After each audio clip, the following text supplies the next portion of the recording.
Hello everyone, in this video I will show you how to clear cache in Thunderbird. Right, so this is really easy thing to do. So you have to just open your Thunderbird. Now the first thing is that click on the three horizontal bars which is on the top right corner to open menu, then select settings. Right now go to the general tab, scroll down to the network and disk space section. You will see the current size of your cache. Click on the clear now button to remove it.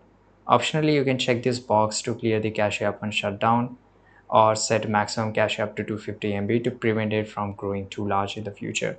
Now the another solution is just go to your start here. Now search for run, right, and search for, you have to type this percentage temp and percentage and click on OK, and you will get all these temporary files. Just delete at here.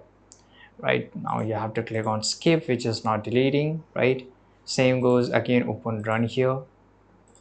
Right, once you run, you have to now remove this percentage sign, right, and temp and click on OK.